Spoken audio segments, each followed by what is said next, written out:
मित्रांनो, 300 कोटीचे चित्रपट बनवून जे सुपर हिरो मुलांवरती पगडा करतात, असे सुपर हिरो आपले नाहीत. ते आपल्यासारखे दिसत नाहीत, आपल्यासारखे वागत नाहीत.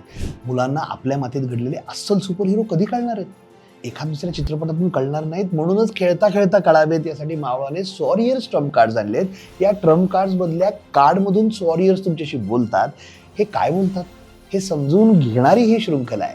मी फॉर्मॅट असा आहे आपल्या शृंखलेचा की आपण शफल करतो, कार्ड्स पिसतो आणि जे कार्ड वरती येईल त्या कार्डबद्दल मी बोलतो. ठीक आहे, सुरुवात करूया. आज आपल्या या भागात आपल्याला भेटायला आलेत श्यामराज रोजेकर. लांजेकर, रोजेकर अशी त्यांचे आडनावं घेतली जातात. आता या भन्नाट योद्ध्याबद्दल सांगायचं झालं तर हे होते शहाजीराजांनी शिवरायांबरोबर पाठवलेल्या मंत्रिमंडळातले पेशवे. होय, पेशवा हे पद फार आधीपासून होतं. शहाजीराजांचे स्वतःचे पण पेशवे असायचे जे ॲडमिनिस्ट्रेशन पाहतात, प्रधानमंत्री. सो प्राईम मिनिस्टर तुम्हाला श्यामराज रोजेकर यांच्या नावाच्या खाली त्यांचं पद दिसतंय. रँक अर्थात 13 आहे त्यांचा. तुम्ही जर टेन्युरोमीटर बघितलं तर सुरुवातीच्या काळापासून अगदी त्यांचा मुलगा पण काही वेळ पंतप्रधान राहिला होता. बऱ्याच वर्ष आणि अगदी महत्त्वाची वर्ष जिथं युद्धपेक्षा लॉजिस्टिक्स फार महत्त्वाचे होते. युद्ध सामुग्री वेळेत पोहोचणं, प्रशासन व्यवस्थित बघणं, ह्या महत्त्वाच्या गोष्टी चालू असताना रोजेकर यांनी, श्यामराज पंतांनी स्वराज्याची धुरा सांभाळली होती. त्यामुळं टेन्युरोमीटर पहिलं 70 आहे आणि युद्धांमध्ये किती होते तर 65 आहे. तुम्हाला युद्ध सहभाग 65 दिसेल. परफॉर्मन्स पाहिला तर 8 आहे, कारण की फार महत्त्वाच्या क्रुशियल वेळी त्यांनी स्वराज्याची खूप चांगली सेवा केली होती. रिमार्केबल फीट तुलनेने कमी आहे, कारण की अशा कुठल्या विशिष्ट मोहिमेत त्यांचा उल्लेख दिसत नाही. इनफॅक्ट ते महाराजांच्या मागे लागल्याचे असे दाखलेत की मला हे प्रशासकीय काम नको, मला मुलुकगिरी द्या.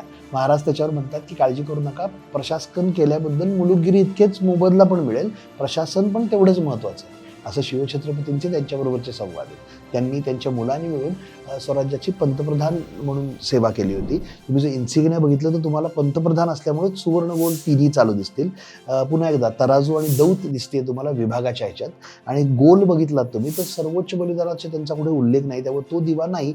पण नेतृत्व कौशल्य आहे होतं का, तर अर्थात होतं. आणि त्यांचा मुलगा पण स्वराज्याचा पंतप्रधान थोड्या वेळावरती का होईना होता. त्यामुळे मधला गोल म्हणजे स्वराज्य सेवा अगदी अनेक पिढ्यांसाठी केली का, तर तो पण सुरू आहे. युद्धावरती दोन्ही हातात दांड पकडून अश्वावरती रणांगणावरती लढणारे श्यामराज रोजेकर तुम्हाला पाहायला मिळतात त्याच्या चित्रामध्ये. या भागात आपल्याला एक भन्नाट योद्धे सापडले, भेटायला आले, ते आपल्याशी बोलले. श्यामराज रोजेकर आणि ते पेशवे असल्याबद्दलची माहिती तुम्हाला होती का नव्हती? थोडंसं अंतर्मुख होऊन विचार करा. तुमचे विचार कमेंट्समध्ये व्यक्त करा. आमचं चॅनल लाईक, शेअर, सबस्क्राईब करा. पुढच्या भागात नवीन स्वराज्य योद्धा, नवीन वॉरियर घेऊन तुम्हाला भेटायला येईल. तोपर्यंत जय शिवराय.